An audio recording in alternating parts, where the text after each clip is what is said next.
Tala flaval fa apoponga momoa tala fo mai lesi ufonga le lamoa mo le aso se 15 Januari lua fe lua ono. Wa fautoina le minista le vai fafo va wasamana ya Winston Peters le ko vanol faltupe fa leo ina ia tau sisi pe ia mata upu te tono New Zealand pe au ina tala noi polkiki ale United States na sainia ana premen setusi e lango ina ile te ifonol faltupe to tono Amerika o Jerome Powell ina ua faia se faalinga ale te fono e faapea o polo inga mai le faamasino ngai samania ai o ia o se fai ngai faasalai o ia o nolo na faia ni fai unga mole le leo tangata Amerika na ilolo na muli mana ongole le iperes tene i se tustusinga vawa samana i lunga o penga ta failangi na ia ta wai e le ise mata fai o ia faltupe faale o leo New Zealand i polo kiki le United States mai le te tauna ia fua ia latong mata upo e tuto tasil faltupe faale leo New Zealand mai le fainga malo i mata upo tau i polisi mo tupe ai olana fa manatu le kovana ia tau sisi ai mata upo i New Zealand ma polisi tau tupe le tunu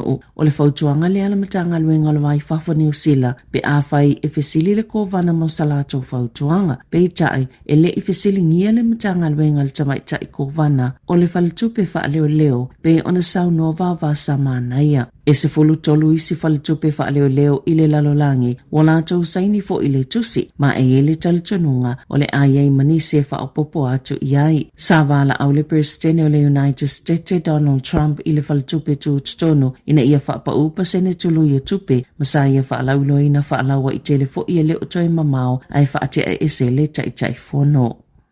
Wavala au leo i Wellington Mosef Sosoni mai tangata lau tele le sa ilingo ne tau le asito tolu le eilo la tau tali tonunga e mawhaina Sosoni se su engo ni whainga whao o lima matu ia sa tutupui Sheridan Park na o atu leo se whata singa na whaia Sheridan Park i le asito ona i se fulu tolo te se malua filua lima maanata we Satini Laura Murdoch e tu samal to eiva se fulu tangata na iai e tau nu atu iai mani tangata sto o whai le ivala aulia ina ilea faata singa o tangata ia na whainia lato mata pule mali to tasi na faa au penga ina ia tangia mai na lato whawhawina se whainga fao lima ini tupulanga talavou se to ofito sai ilea faata singa mamanu nu ai e au fie se tasi na whaia se ta otonga ilo na ulu e se fulu valu tau sango se tau lea waloka ina mamoli e leo watapa ai leo le fsosani tangata lau tele ina ia whailo atu pe a whaia sila fia ia tangata i tolu ona ilo lato tali tonunga e mawhaia na fsosoani ila lato suenga. Na mawhaia na whaasau ina se ta ifau mai tutono se ta avale i kalai estete a o atu le fua le vevela ile mawalunga e silia ma le fase fulu eva tikiri na whaalia le whaala potupotonga le SPCA o lo iei po te winga i ta ifau e tuu i tutono ta avale ile vevela o le la ma o ni ame ngolo o whaawau peona vaaya e ui tau mawhainga le whaala potupotonga e whaamanatua i tangata e iai ta ifau ina ia no fau teitu langa whaapea sa o atu le SPCA se ta avale kalai estete ma mawhaiona lato whaasauina le ta ifau ai ua o le vevela o totono le ta avale ili silia ma le fase fulu eva tikiri e tu sama le lua se fulu valu tikiri le fua le vevela o fafo le ta avale sa ifo isaisi mata upuna tamu whaini se le SPCA e ave ese se ta ifau mai totono se ta avale vevela na tuua i le tangata yana le ta avale se apavai male manatu e saunga le mwe le ta ifau o le fautuanga le whaala putupotonga o le ngai oinga pito silo na saunga le mwe le ta ifau o le tuu le fale pe tuu se wo po o se tangata o le ainga pe alu fo ima avele mea o loo anga ai o le tausanga lua filua luana li po tia ili lua se lau se fulu faa o faa se ana tauli maina le SPCA e winga i ta ifau na tuu i tutono ta avale vevela e ono faa salaina le tangata ili tolu se lau Tala pe afa ia mausana ta ifau i se tūlanga faa pea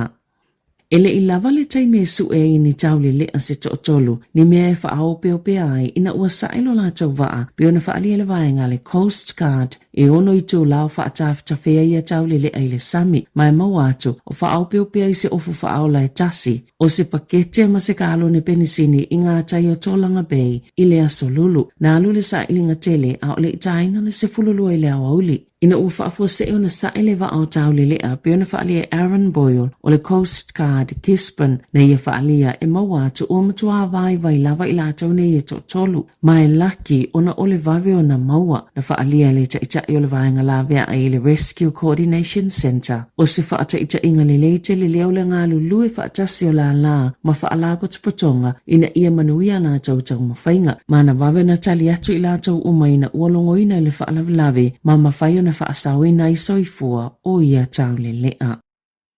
I se saililinga na whai e tau si soifua ngā lulu e le tu e tau nui e ngā se te ngā ina I whale mai, wa māuai, sa whea ngai māmi o ngā le mā whau o tangata lau tele, I le vai tau o asa fia. Na whaalia le saililinga al whaala potonga a tau si soifua New Zealand, le valu whapasene o ila tau ia na ngā lulue I le kerise masi ma le tau sangafong. Le whaafia ngai māmi o ngā tū whanua tangata na sa ili tunga fiti le whale mai. Na whaalia le saililinga e ile mana tau silia ma le afo ila tau na fsilingi aina. Sa le ila wale au whai ngā luenga I le ataimi, ma sa mana umia le saunga le mū, ma le lava o le au whai ngā luenga. Iwa whapasene o ila tau na fsilingi a le saililinga, na o la tau ta ua le laulau wawale ma le whee o tangata sa ili tonga fitinga I le au whainga luenga. Tolu iwa pasene o tau si soifuana o lātou whaalea, le whea ngai māmi o ngā tū whanua I se tangata, e pei o le muli solo ia I lātou. Tolu 5 pasene na whea ngai mawhainga tau whaamatau, ma le fitu pasene na ielo lātou manato, na whaamatau wina lava I lātou I a mionga. Sa whaalea Natasha he mopo, o le so upo tau si soifua le tō whalemai e tau nu I ngase, o le whaiwhai pia o le lava o lau whainga alwenga, wa tili whaupopo ina I le umi o taimi whaatalitali whalemai. Lea e alaio na whiita ngase ma ainga, ma whaina I le tau singa o lo whaatino e le au whainga alwenga I le whale mai.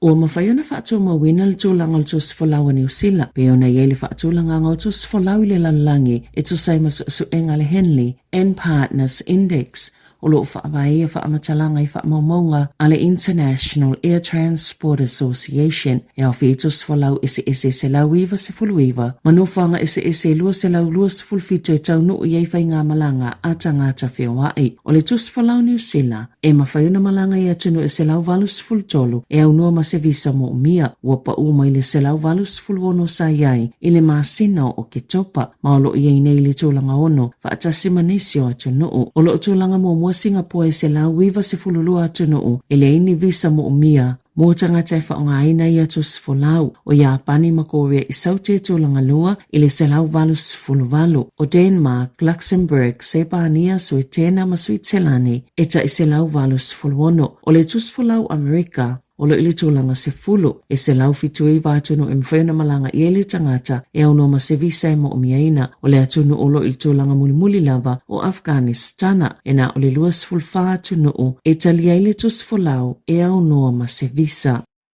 Ua tāpaele minista o le puipuinga se fautuanga mai company ma lau whaitō wha e whaatatau e se fuafuanga moni masini whilelei whaatontonu po surveillance drones e whaiani saililinga matua wā ili lelei I le Pasifika o le utua le fuafuanga e au fiele leo ngā whaiwhai pia e puipui aile o ngā Sami le ilalo le sone e pūlea New Zealand whaatase malana lango po lana fsoswani I ana pa anga I le Pasifika na whaalia le mtanga alwenga o se ngā alwenga o lo au fiela lātou polo kete o masini whelelei whaatontonu. Alu mamao, lea I le vāle se lau ma le tolu se lau miliona tā lalo na whaatopenga. Na whaasesila le malo le masina o Aperila. I le tau sanga taluai, o le whaaluina le se fululua piliona tā lai le isi whaatau sanga o lumanai, mo le matanga luenga le puipuinga New Zealand, e sui ai I whainga whaaona po nei.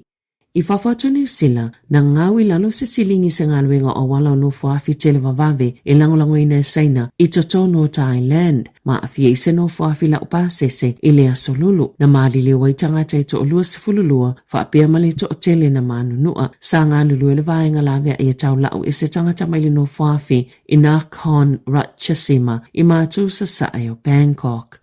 Ita alonga o whaapopo ina le mamafa le avenga mo la kapia New Zealand. Ina ia whaiani suenga te tele le vasenga o whaia onga le olpeleki. Ina ua mai aseilo ilonga i tonu lava o le au. Ma ua ta uai o ni tūlanga le mauti noa mo le lumana ai o adi sāvea le olpeleki. E tu sāi mali po te le Herald. O te semal tau sanga talwaina whaalau loa i le Herald le tele o le le fifio nisi o tamata alo. Ai le ngata ilea o le lango mai le au whainga luenga. Ina ua mai ale malanga ta amilo le olpeleki. Lea na le manuia. O le malamalanga o le Herald e tu sai malala tau lipoti. O fina ngalo pito silo na whaitio ina e vasenga o whaia onga le olpeleki. E mai tamasi nia o le au. Masafa atop la ia lava le fie i le lua tau sanga. Lea na tau avena i Scott Robertson le au. O Robertson malana whaia onga langolango Scott Hansen. O nisia na tau lima ina ni whaitio ngai tele. Peo na ta ue le Herald o Sāvea. O le isi lea tamata alo e matua le fie lava. E le tasi se li poti o whao o atu le Herald e whaapea. O lo o vava ai Sāvea ni whaatalanoa ngai e whaawawai ona no fo e ta alo la kalapo kopi i apani. Pe awai fo i se kalapo e ropa. Ato no e ono le to e fo i mai e Sāvea le olpeleki. Se i vanga na lava o whaini swinga titele le vasenga o whaia onga. E ele talitonunga sa malo se le finangalo na whaali o Sāvea le taitai fono la kapia New Zealand. David Kirk e whaatitauli ta amiusanga i le tausanga talwai. Pei ona li putia e le Herald. O le taiminei, o lo i ele kone karacha Sāvea le la kapia New Zealand e o atu i le tausanga lua afe lua fitu. Tala fawia ma le se ufonga le lau mua mo le nei vaenga o le tae au.